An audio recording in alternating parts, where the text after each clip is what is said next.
Chaque matin, je bois mon café noir. Charlotte à la peinture de Mathieu Saint-Onge en arrière. Un des premiers Mathieu Saint-Onge quand il commençait. Je pense que ça va valoir des millions de dollars plus tard. Je bois mon café noir. Pour moi, tu peux pas mettre la crème ou du lait dans un café. Ça a juste fucking par rapport. Je trouve ça absolument dégoûtant. Je suis pas capable. Puis je suis tellement sincère, puis je suis tellement vrai dans ma thérapie de faire une espèce de vlog pour me libérer de l'emprise psychologique du monde du spectacle. Une genre de thérapie psychologique maison, anyway. Que je vais vraiment m'ouvrir à vous. Chaque matin, je fais mon café dans une espèce de cafetière Black & Decker qui doit pas valoir plus que 40$ à peine, qui est extrêmement sale. Je l'ai pas lavé depuis probablement le mois de septembre, donc avant l'hiver. Ça va bientôt faire 1 an que j'ai pas lavé la cafetière, mais j'aime mieux vivre les yeux grands fermés puis même pas penser à toutes les germes qu'il y a dans le café que je bois chaque matin. Pour l'instant, j'ai pas été malade, so fuck it. I mean, ça fonctionne. J'ai besoin du café en ce moment parce que je me remets d'une brosse que j'ai prise hier. Autre vin très classé à l'image de ma cafetière, parce que J. Saint-Louis est un homme de grande classe.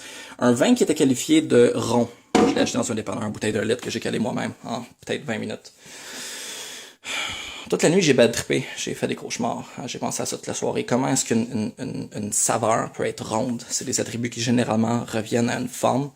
Ça me mindfucké. Est-ce qu'une saveur peut être isocèle? Je sais pas. Je suis pas rendu dans le processus, mais ça m'a rappelé la synesthésie qui est une espèce de désordre neurologique où est-ce que des fois les gens qui sont souvent considérés comme des génies vont percevoir les mois comme étant des chiffres, les chiffres des couleurs.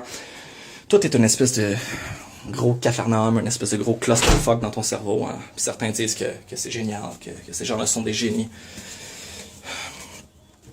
Tout ça, ça nous ramène au vlog que j'ai commencé à entreprendre. J'essaie juste de reprendre ce que le monde du spectacle m'a pris ou ce que j'ai moi-même volontairement donné au monde du spectacle. 10 ans sur le web dans le monde de la représentation, à toujours gueuler, être un fucking cartoon, faire des jokes, des niaiseries sur le web, me tenir au courant de la sous-culture que je représente. C'est drainant. C'est vraiment fucking drainant. J'ai trouvé une cassette mini DV hier. À l'époque, on était vraiment primitif. On enregistrait sur des fucking rubans physiques. C'était terrible. La date qui est inscrite dessus, c'était 15 mars 2005. Déjà plus que 10 ans. Ça mindfuck un peu. Je sais pas ce qui reste de moi. Prêt à rentrer dans un deal de non-représentation.